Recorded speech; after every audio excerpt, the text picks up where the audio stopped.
everybody, welcome back to the channel. Thanks for tuning in again for another weekly update on news and information about DCS World. I'm your host, of course, Prickly Hedgehog, and as always, I do hope this video finds you well wherever you're tuning in from.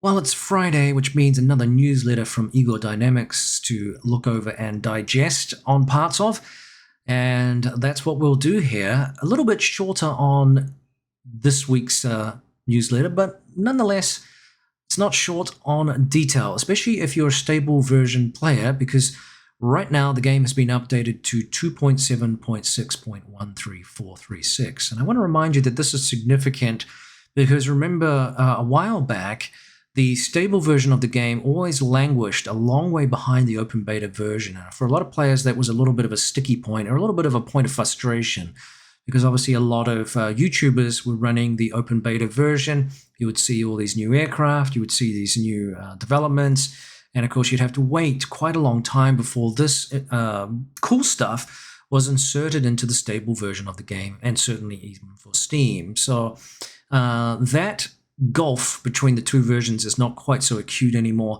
and Ego Dynamics is doing a better job of updating the stable version of the game more quickly so that a broader number of players can enjoy these cool updates. And of course, they get better feedback too then for those players that can't, for sometimes very good reasons, run both versions of the game. Sometimes you just don't have enough space on the hard drives, etc.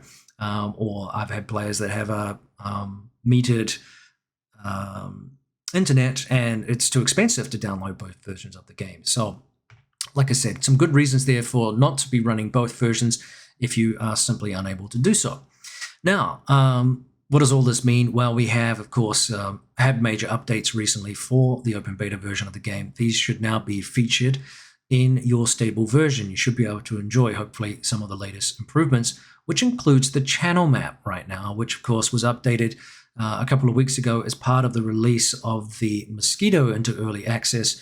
Remember that if you weren't paying attention a couple of weeks ago, the map has received a dozen unique landmarks or more, and of course more detailed objects, including things like cathedrals, churches, prisons, and graveyards. Those have been added, as well as a substantial number of texture enhancements and LOD optimizations. So let us know your thoughts on this new map. I say new, it's been around for a while, but in its current guise, there's been quite a lot of work done on it. So in effect, it's a little bit of a new map.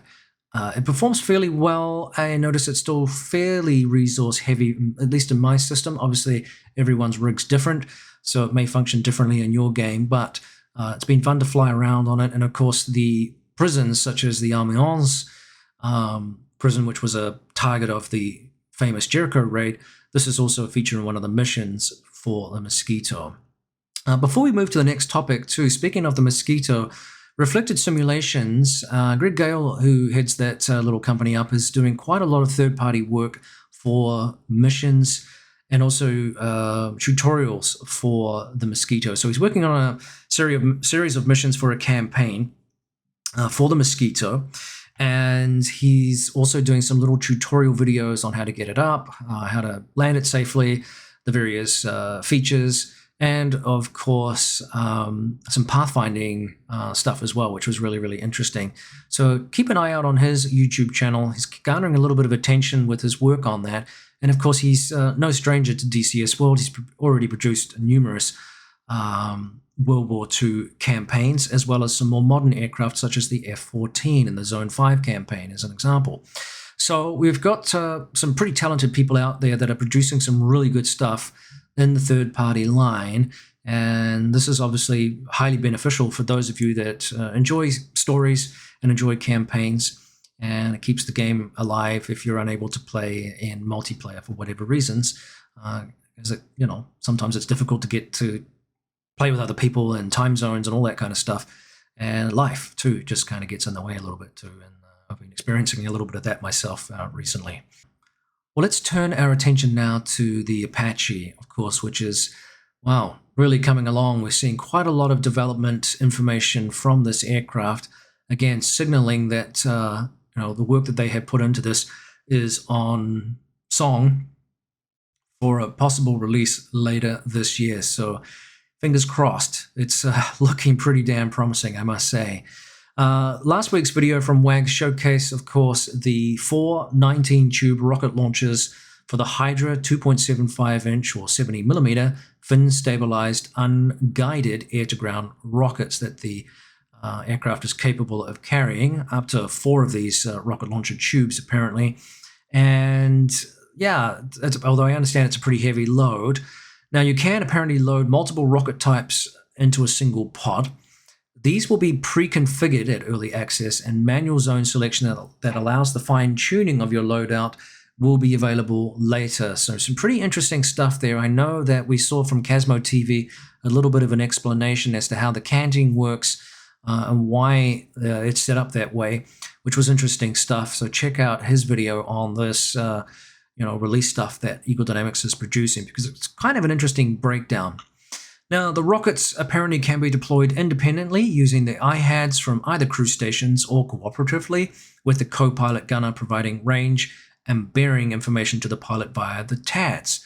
So again, there is a video for this, and it looked pretty cool seeing these rockets launch out of that aircraft, and they've done a nice job on the modeling of this aircraft. It looks very, very realistic. And of course, I think what we're going to see is a very sophisticated piece of equipment to get our heads around. So that's going to soak up some flight time this winter if we get our hands on it.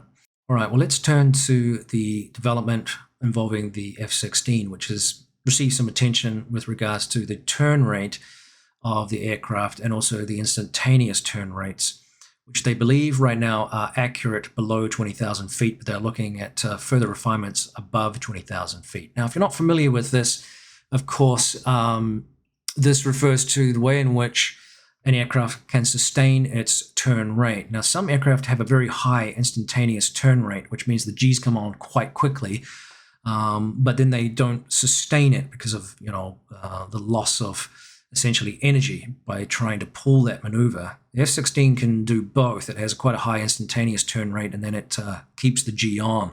So all aircraft function slightly differently based on their power and the airframe itself. So they've prepared a white paper on this, and basically what they've done is that they've looked at the comparison of the DCS Viper and then matched it up to real-world Viper sustained turn rate. So that's kind of an interesting thing to try to iron out some of this, because a lot of people have criticized what they suspected was an accuracy for the Viper. Now, of course, most of us can not tell the difference, and of course, I don't know how you would compare it just because you're in a video game. It's impossible to really get an apples-to-apples comparison for obvious reasons, but nevertheless, mathematically, they've been able to do some work in this area. What they're saying is that below 20,000 feet, the acceleration and instantaneous turn rates, also known as ITR, are pretty accurate. However, they continue to do further refinements above 20,000 feet. They're also continuing to research the high G onset that will improve nose authority, essential for the final phase of close air combat, especially in guns mode. So that's some pretty complex stuff. It's pretty sophisticated stuff there. There's no question. I understand why people were critical of this, because there was the broad theme was that perhaps this wasn't as accurate as it should be. But for now, Eagle Dynamics is telling us no, below 20,000 feet, it's actually pretty accurate. So that's cool. Again, there's still to be work done on it. And let me know again what your thoughts are on that.